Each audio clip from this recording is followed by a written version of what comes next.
Continuamos con nuestro estudio del libro de Éxodo, aprendiendo de las lecciones que el pueblo de Israel aprendió en su salida de la tierra de esclavitud a la tierra de libertad que Dios había prometido al pueblo, sobre lo cual Dios ordenó a Moisés en el monte Sinaí que sacara a su pueblo de Egipto para llevarlo a la tierra de Canaán. Durante el estudio que hoy nos ocupa, vamos al capítulo 18 de Éxodo, versículos 13 al 27, donde después de darnos un buen preámbulo sobre quién era Jetro, vamos a hablar sobre el plan de Jetro que el suegro sugiere al yerno que active para beneficio de Moisés y del pueblo de Dios. Primero, quisiera que conozcamos un poquito quién es Jetro. De acuerdo con la Escritura, Jetro era un nuevo convertido, un hombre que por el testimonio de Moisés, lo que Dios había hecho con ellos, sacándolos de la tierra de esclavitud en Egipto, impacta tanto el corazón del suegro de Moisés, de Jetro, que cuando él llega a traerle a Moisés, su esposa y sus dos hijos, después de haberlos dejado con su suegro en la tierra de Medián, a un sacerdote pagano, su suegro, que ahora llega a traer a su esposa y a sus hijos, al conocer lo que Dios hizo con Moisés y su pueblo sacándolos de la esclavitud de Egipto, el suegro es impresionado por el testimonio y él decide seguir al Señor y como consecuencia ofrece sacrificios y hace culto al Dios de Israel, al Dios de Moisés. Moisés se atraviesa en el camino de su suegro, enamorándose y escogiendo a su hija como mujer. El testimonio de Moisés entonces guió a su suegro a conocer al Señor. El testimonio es importante. Contar lo que Dios ha hecho hace un impacto en la vida de las personas. Y en el caso de Jetro, eso fue lo que sucedió cuando Moisés le contó sobre lo que Dios había hecho. ¿Cuánto tiempo debe esperar, sería nuestra pregunta hoy, un nuevo creyente para servir al Señor? Algunos piensan que es bueno esperar 6 meses, un año, y primero que estén en un tiempo de discipulado y que aprendan algunas cosas básicas. Pero tenemos en este caso el ejemplo de Jetro, un nuevo convertido que empieza a servir al Señor inmediatamente. Jetro hizo una contribución importante en su infancia espiritual. Recién había conocido quién era realmente Dios y cuando decidió consagrar su vida y hacerle ofrendas al Señor, encontró que era útil y que podía ser usado por Dios para beneficio de su pueblo. Entonces nos encontramos con la experiencia de Jetro ayudándole a Moisés. Claro, una experiencia que no tiene en su nueva relación con Dios, sino una experiencia que él tiene por su experiencia de vida, por el tiempo que él tiene caminando como un hombre mayor, siendo un líder, aunque de una fe pagana, pero un líder al fin que tenía capacidad, como en el caso del Nuevo Testamento encontramos al apóstol Pablo, Saulo de Tarso, un hombre que Dios escoge y lo pone a trabajar inmediatamente porque el apóstol Pablo traía un entrenamiento que el mundo secular le había dado y como hombre religioso había acumulado. Pero ahora en su experiencia nueva con Dios puede ser el apóstol de Dios a los gentiles, inclusive siervo de Dios para ayudar a los mismos discípulos de Jesús que estaban desde antes que él. En este caso, Jetro tenía un plan. De eso queremos hablar hoy. ¿Cuál era la necesidad del plan de Jetro? Bueno, la Escritura dice en el capítulo 18 de Éxodo, y quiero leer versículos 13 hasta el 18, para observar la necesidad de este plan para la experiencia del pueblo de Israel y en particular para Moisés. Dice el texto, versículo 13, aconteció que al día siguiente se sentó Moisés a juzgar al pueblo, y el pueblo estuvo delante de Moisés desde la mañana hasta la tarde. Viendo el suegro de Moisés todo lo que él hacía con el pueblo, dijo, ¿qué es esto que haces tú con el pueblo? ¿Por qué te sientas tú solo y todo el pueblo está delante de ti desde la mañana hasta la tarde? Y Moisés respondió a su suegro, porque el pueblo viene a mí para consultar a Dios. Cuando tienen asuntos, vienen a mí. Y yo juzgo entre el uno y el otro y declaro las ordenanzas de Dios y sus leyes. Entonces el suegro de Moisés le dijo: no está bien lo que haces, desfallecerás del todo, tú y también este pueblo que está contigo, porque el trabajo es demasiado pesado para ti y no podrás hacerlo tú solo. Oye ahora mi voz, yo te aconsejaré, y Dios estará contigo. Está tú por el pueblo delante de Dios, y somete tú los asuntos a Dios, y enseña a ellos las ordenanzas y sus leyes, y muéstrales el camino por donde deben andar y lo que han de hacer. Obviamente, estas palabras nos dicen que Jetro sabía lo que hablaba, tenía un plan. Claro, cuando Jetro observa a Moisés ministrando, sirviendo, trabajando, se da cuenta de dos cosas. Primero, la gente hacía cola para obtener un consejo, donde la gente no tiene necesidad de dirección. La Escritura dice que el pueblo de Israel estaba como ovejas sin pastor cuando Jesús los observaba en su comportamiento desde el Monte de los Olivos sobre el muro de la ciudad de Jerusalén. Y Jesús observa y le dice a sus discípulos que están dispersos como ovejas que no tienen pastor. La gente, claro que tiene necesidad, y dice el texto que hacían una cola para obtener un consejo. Lo segundo que observo es que dice el texto que venían desde la mañana y estaban hasta la tarde haciendo cola, esperando conversar o hablar o hacer su catarsis o descargar sus ansiedades con el pastor, con Moisés, el líder del pueblo. Jetro observó que Moisés necesitaba un mejor plan de trabajo. En realidad estaba sobrecogido por tanto trabajo y a Jetro le preocupaba. Este es el marido de su hija, es el padre de dos de sus nietos y obviamente él quisiera ver a Moisés más envuelto en la vida familiar y menos extenuado para tratar con su esposa y con sus hijos. Me imagino que como un buen papá y un buen abuelo quiere que la relación de este hogar mejore. El número de los que venían era demasiado grande. Era mucha gente que buscaban ayuda y cada persona que llegaba necesitaba atención. Si hacían una cola es porque querían ser escuchados. Quizás tenían alguna situación urgente que no sentían que podían resolverlo por ellos mismos y necesitaban la dirección de un hombre de Dios, la dirección de alguien que les pueda escuchar y a la vez orientar. Cada persona que llegaba estaba necesitada y por lo tanto Moisés y el pueblo estaban exhaustos. Cansado Moisés por escuchar tantas necesidades y cansado el pueblo porque muchos de ellos terminaban el día sin poder conversar con su líder. Jetro aconseja a Moisés que se organice. El plan de Jetro, importante. Claro, para la actualidad la pregunta sería, ¿qué tan práctico es este plan de Jetro para nosotros, para la iglesia de hoy? Bueno, debo mencionar que en la Biblia la iglesia también necesita organizarse. La iglesia naciente fue organizada de acuerdo con Hechos capítulo 6, versículos 1 al 4. Los discípulos, por la gran carga de trabajo que tenían, por la necesidad de atender a las viudas, a los pobres, a los huérfanos, por la gran cantidad de aportación que había de alimentos, de comida para repartirle a la gente, los discípulos estaban sobrecargados. Estaban trabajando una parte en enseñar la palabra, en predicar el evangelio, en orar por los necesitados y por otra parte atendiendo la necesidad de la gente para lo de la vida cotidiana, repartiéndole alimentos y ayudándole a la gente con sus necesidades del diario vivir.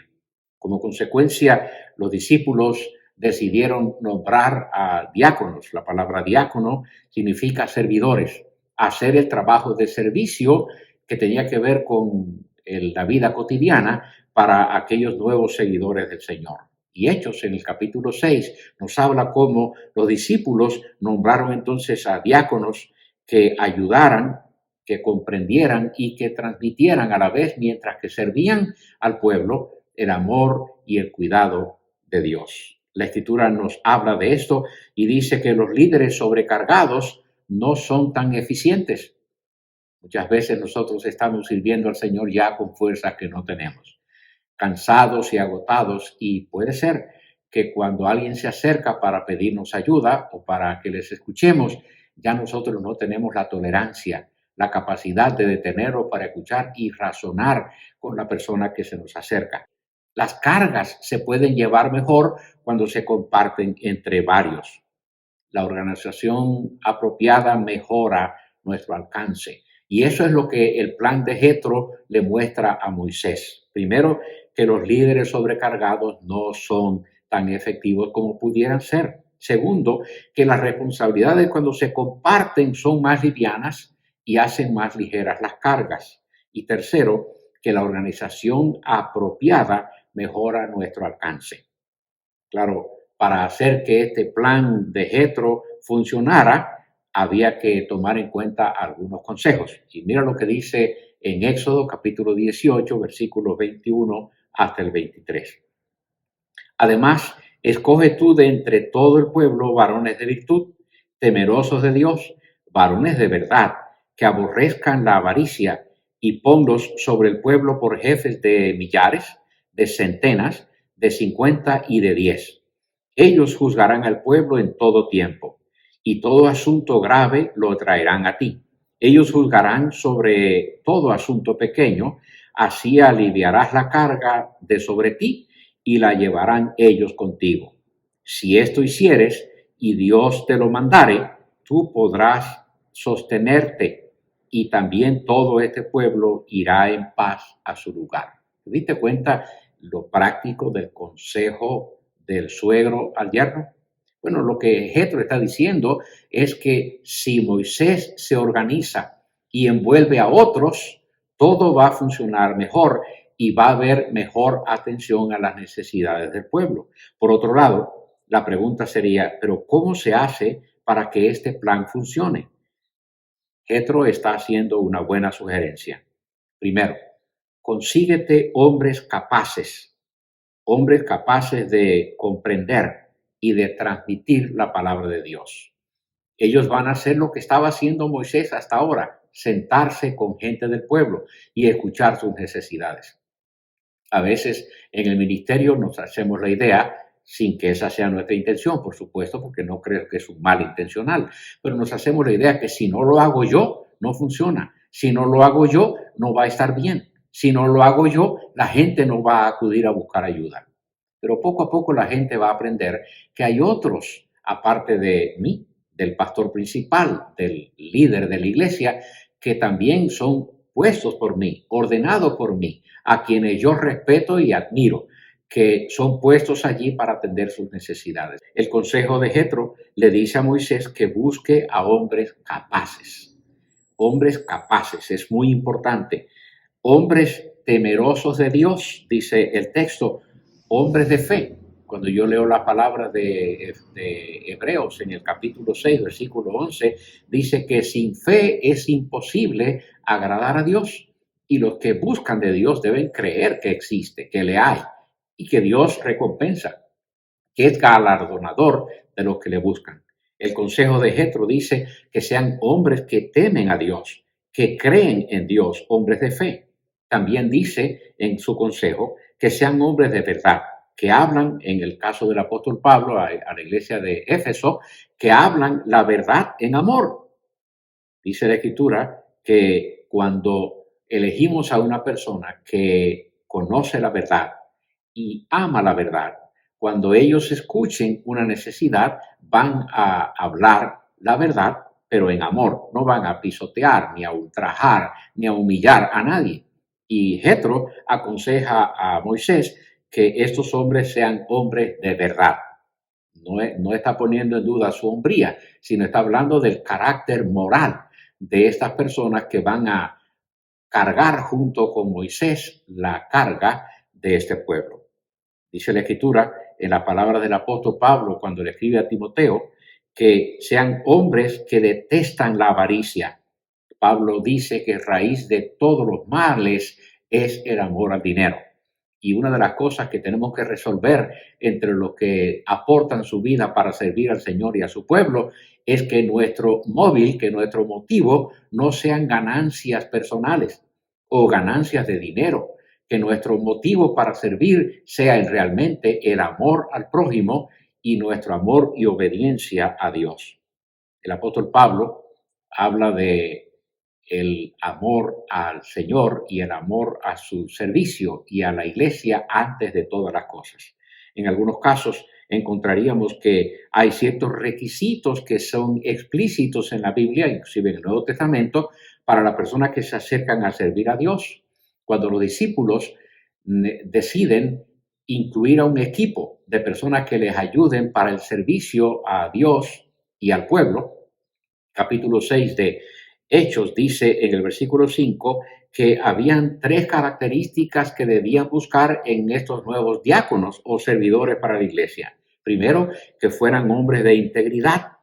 Segundo, que fueran hombres llenos del Espíritu Santo. Y tercero, que fueran hombres sabios. Esas 3 características dice Jetro que deben estar entre los que van a formar el equipo con el que va a trabajar Moisés. Y en el Nuevo Testamento aparece entonces la misma recomendación para los ayudantes, los servidores, a lo que llama diáconos en la Escritura, que van a trabajar con los discípulos para atender las necesidades cotidianas del pueblo que está acudiendo en busca de satisfacer necesidades que tienen.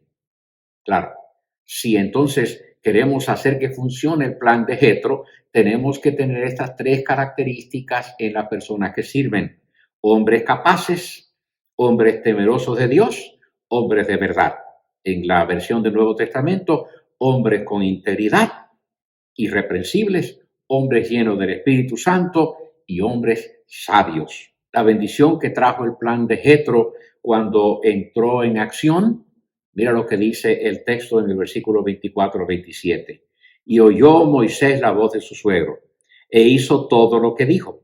Escogió Moisés varones de virtud de entre todo Israel y los puso por jefes del pueblo, sobre 1000, sobre 100, sobre 50 y sobre 10. Y juzgaron al pueblo en todo el tiempo. El asunto difícil lo traían a Moisés y ellos juzgaban todo asunto pequeño. Y despidió Moisés a su suegro y éste se fue a su tierra. Moisés eligió hombres capaces y los puso a trabajar, porque el plan de su suegro lo bendijo a él y lo refrescó. Obviamente te das cuenta que cuando él escuchó la sabiduría de su suegro y lo práctico de su plan, lo tomó en cuenta. Una de las cosas que nos ayuda a los siervos de Dios también en nuestra actualidad es que escuchemos a personas con sabiduría, con experiencia. No tienen que ser líderes espirituales con nuestra experiencia o no tienen que ser hombres del espíritu en el sentido del ministerio pastoral para que nos compartan ejemplos y planes buenos. Yo conozco hombres que no son cristianos y que tienen tremenda experiencia en el mundo de los negocios, que tienen gran experiencia en la gerencia de empresas y muchas veces escuchar la enseñanza de ellos y lo práctico de su conocimiento aporta bendición y riqueza a nuestro trabajo también en la obra de Dios.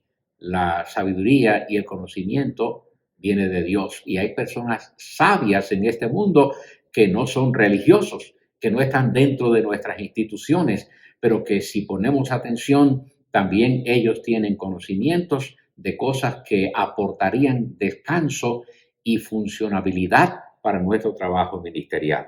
Moisés eligió hombres capaces y los puso a trabajar.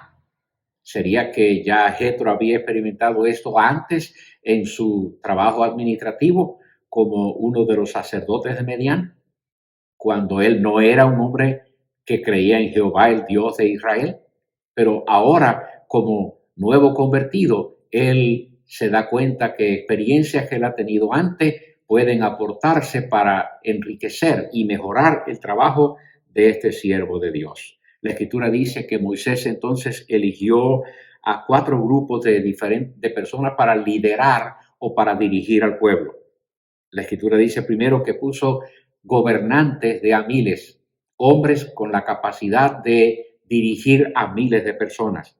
Por otra parte, dice la Escritura que eligió a otros para que lideran con grupos de 100 y ya me imagino la diferencia entre un hombre que lidera a 1000 personas y un hombre que lidera a 100. Y de esto quiero hablar un poquito más profundo dentro de unos momentos. También dice que puso líderes de grupos de 50 y más tarde eligió grupos, líderes para grupos de 10 personas.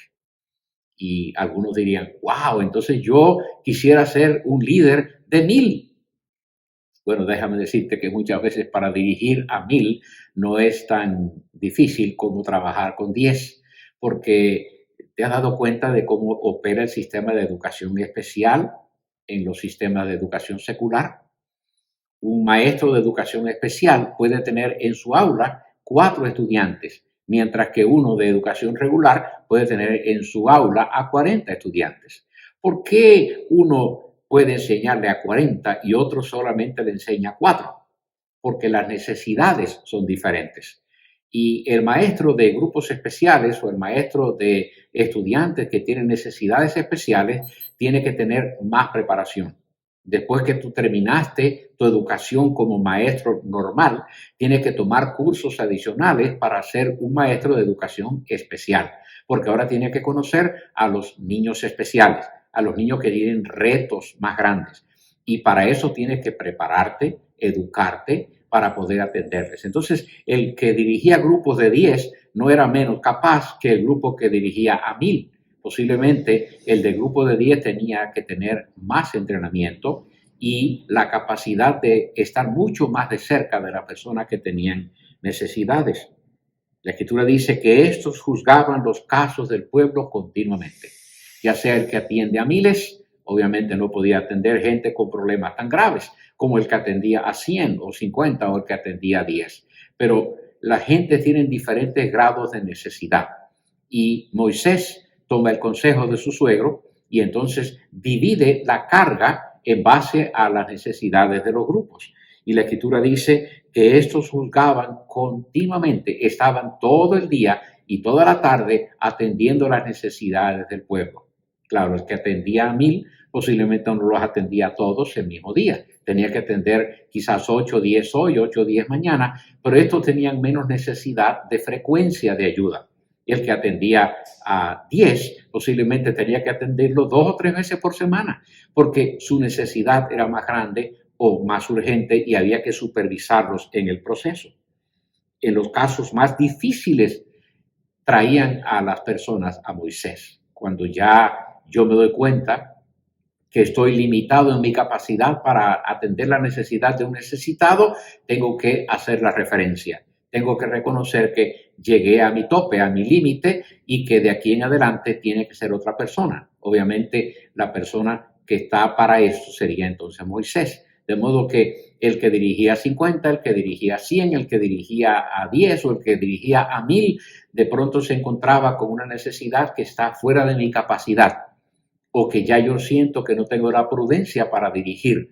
Entonces voy a referirlo a Moisés, al hombre de Dios que va a atender las cosas desde un punto de vista diferente a el mecanismo que yo voy a usar para atenderlos. La Escritura dice que finalmente Moisés y todo el pueblo están envueltos. Están envueltos unos ayudando a otros, los demás están buscando ayuda de personas a su alcance, pero todos están trabajando. Y a mí me gusta cuando pienso en esto porque uno de los grandes problemas que tenemos inclusive en la iglesia hoy en el mundo es que el 80% de las personas no están siendo directamente ayudadas porque 20% lleva la carga de la iglesia. Y cuando es así, ¿te imaginas la tremenda carga que lleva el líder principal, el pastor o el maestro principal de una congregación? Bueno, en este caso encontramos que la carga puede ser compartida, pero tenemos que envolver a más personas.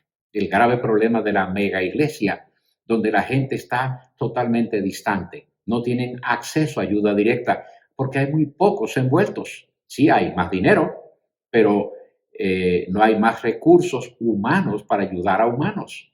Y encontramos que las iglesias muy grandes tienen el problema de que en su organización no pueden proveer contacto directo y ayuda para todo. Inclusive en muchas de las prácticas religiosas, estas personas son desconocidos en la iglesia. Llegan, entran y se van y no existe un sistema de apoyo cercano. Por eso entonces tenemos que alternar por los grupos pequeños. ¿Cómo conseguimos que la gente se conecte con un grupo pequeño donde alguien pueda atender su necesidad? Finalmente, Moisés se da cuenta de que el plan de su suegro funciona porque hay muchos más envueltos y la ley esa de 80-20 va a ser alterada porque en lugar de que uno y un poquito lleven la carga, ahora hay muchos más envueltos. ¿Qué tan envuelto estás tú en el servicio al Señor? Sería nuestra pregunta.